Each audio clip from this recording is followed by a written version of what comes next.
Ladies and gentlemen, gather round, for I'd like to share a tale that's sure to touch the very core of your being. Picture yourselves cozied up by a warm hearth, the crackling of the fire resonating like a comforting old tune. Imagine you're wrapped in a patchwork quilt made of wisdom from various traditions, each square a lesson in life and beyond. You see, the story I'm about to tell is like that quilt, a tapestry of wisdom that has the power to alter the course of lives.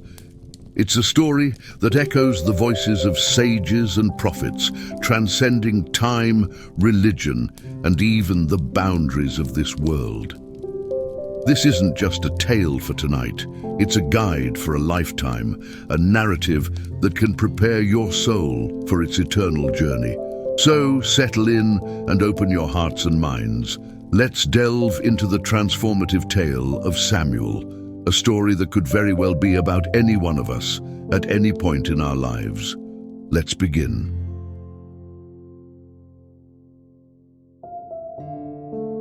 In a world of evil, Samuel was a man drowning in his own life, tormented by relentless waves of lust and pride.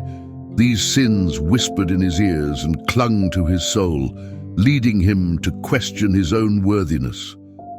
He realized that he wasn't merely fighting flesh and blood, but was ensnared in a cosmic battle with dark forces aiming to tarnish his eternal spirit. Desperate for an escape, Samuel sought refuge in holy sanctuaries, where sacred texts and divine teachings whispered God's wisdom.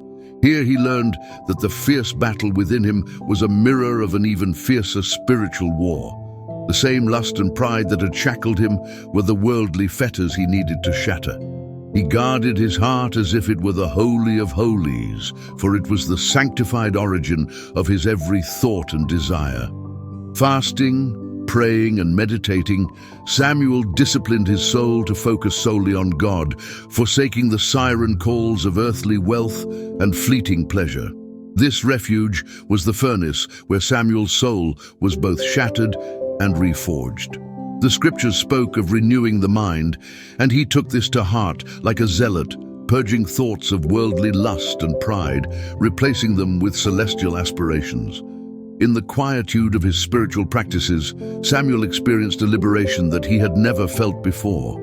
It was as if chains were breaking, one link at a time, freeing him from the sins that had imprisoned him. The resilience and steadfastness that holy texts encouraged took root in him. Samuel found himself fueled by a divine tenacity that could not be quenched. The change was nothing short of miraculous. From a man tormented by his own sinful nature, Samuel became a vessel of divine virtues. His soul now radiated love so profound that it was palpable, a joy so infectious that it uplifted everyone around him, and a peace so deep it was like a still ocean mirroring the heavens. By surrendering to the divine, he found that the darkness which once clung to him now fled in terror. Samuel was no longer a man haunted by lust and pride.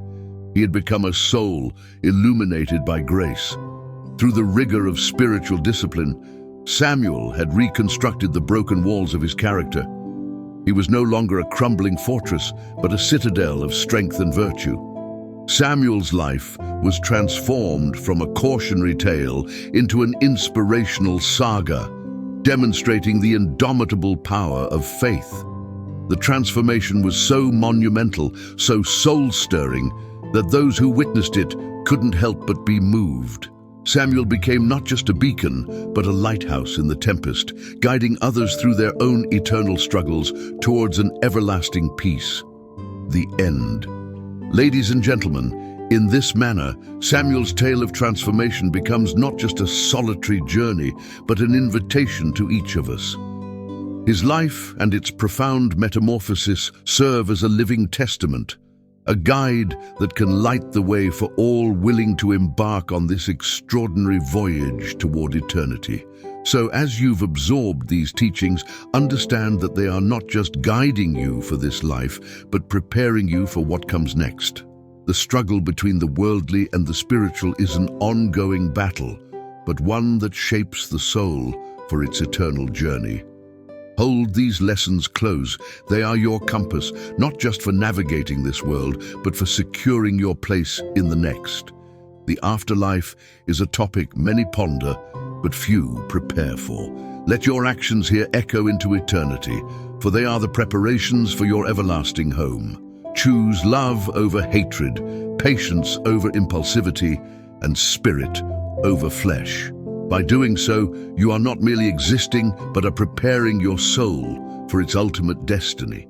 May your life be a beacon for others, guiding not just yourself, but also those around you towards a blessed afterlife. Your journey on this earth is but a chapter in an everlasting story. Make it a tale worthy of celestial archives. May God be with us on this eternal adventure. Good night.